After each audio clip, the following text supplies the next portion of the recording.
Chapter 7. Memory. Psychologists class as representative mental processes those known as memory and imagination, respectively. The term representation is used in psychology to indicate the processes of re-presentation or presenting again to consciousness that which has formerly been presented to it, but which afterwards passed from its field.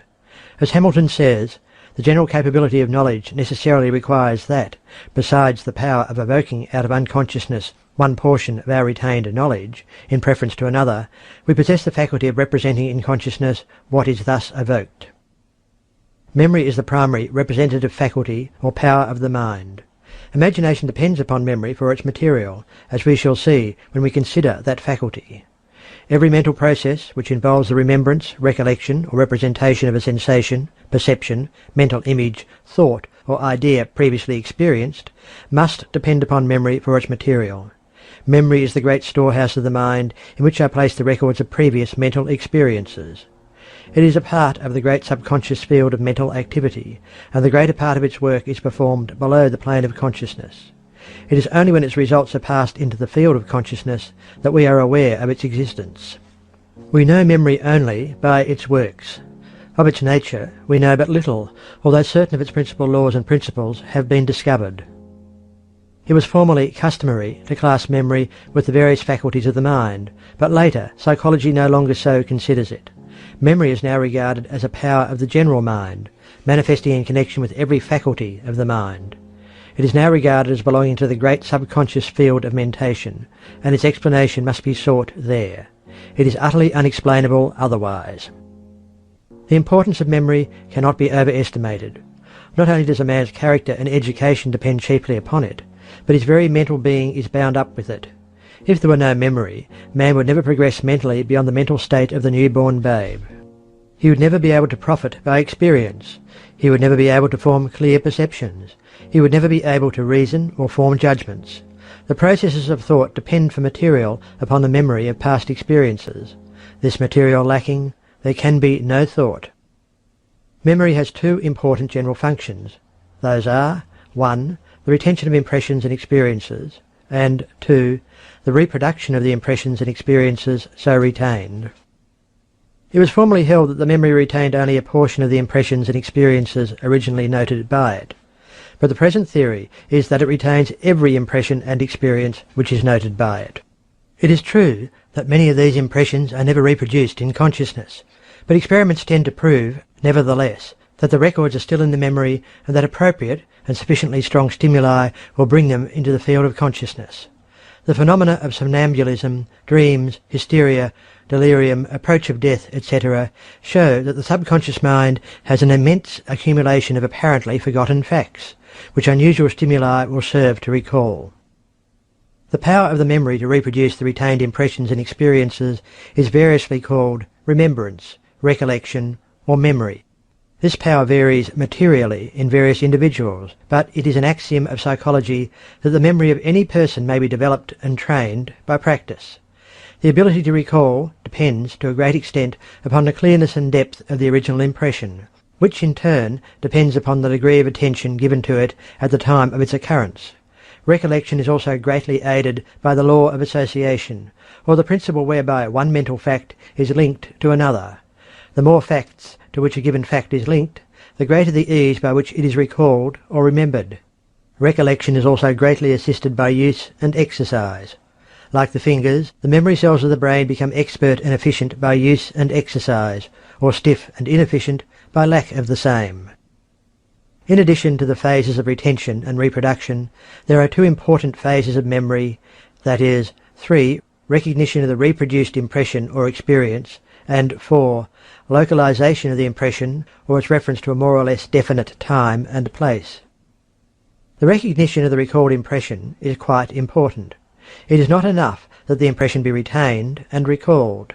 If we are not able to recognize the recalled impression as having been experienced before, the recollection will be of but little use to us in our thought processes.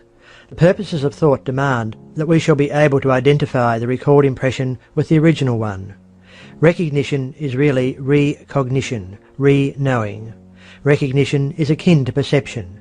The mind becomes conscious of the recalled impression just as it becomes conscious of the sensation. It then recognises the relation of the recalled impression to the original one, just as it realises the relation of the sensation to its object. The localisation of the recalled and recognised impression is also important. Even if we recognise the recalled impression, it will be of comparatively little use to us unless we are able to locate it as having happened yesterday, last week, last month, last year, 10 years ago, or at some time in the past, and as having happened in our office, house, or in such and such a place in the street, or in some distant place. Without the power of localisation, we should be unable to connect and associate the remembered fact with the time, place and persons with which it should be placed to be of use and value to us in our thought processes. Retention. The retention of a mental impression in a memory depends very materially upon the clearness and depth of the original impression, and this clearness and depth, as we have previously stated, depend upon the degree of attention bestowed upon the original impression. Attention, then, is the important factor in the forming and recording of impressions. The rule is: slight attention, faint record; marked attention, clear and deep record.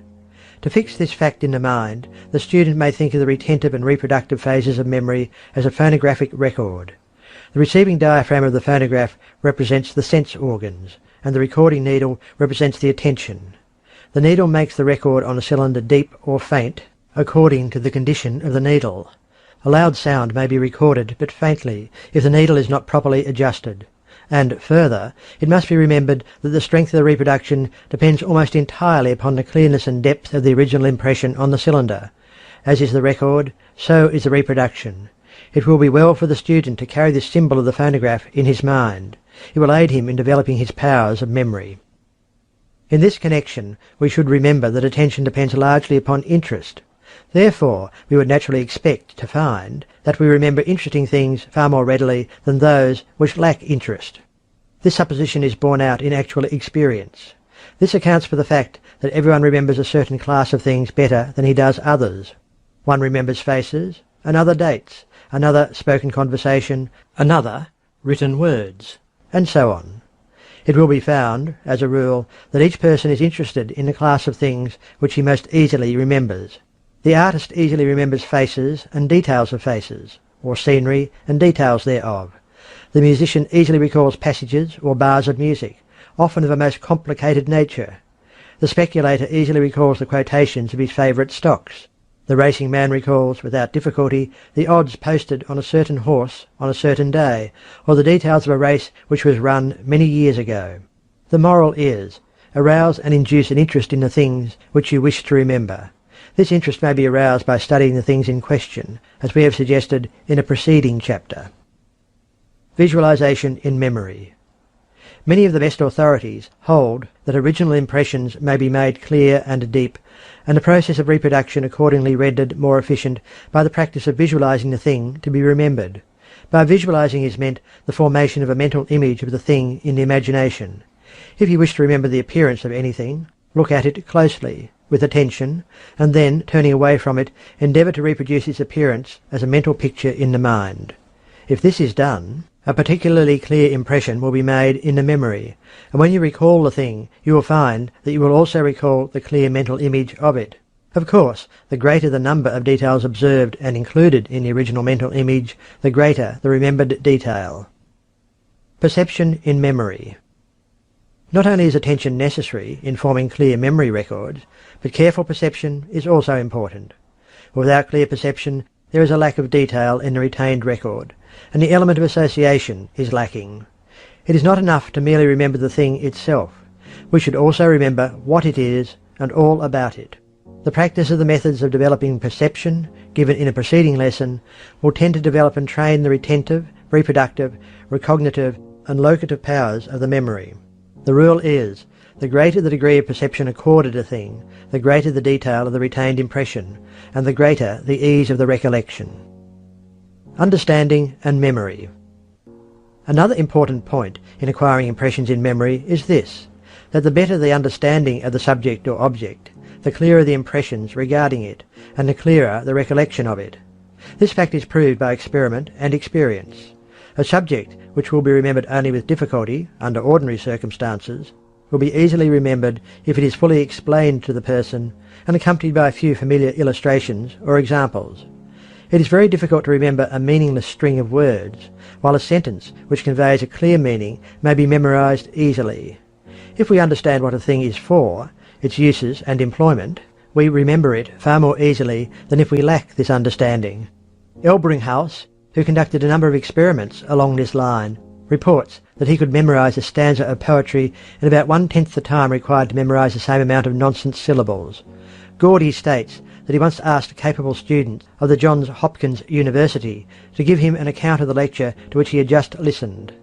"I cannot do it," replied the student. "It was not logical." The rule is, the more one knows about a certain thing, the more easily is that thing remembered. This is a point worth noting. End of chapter 7.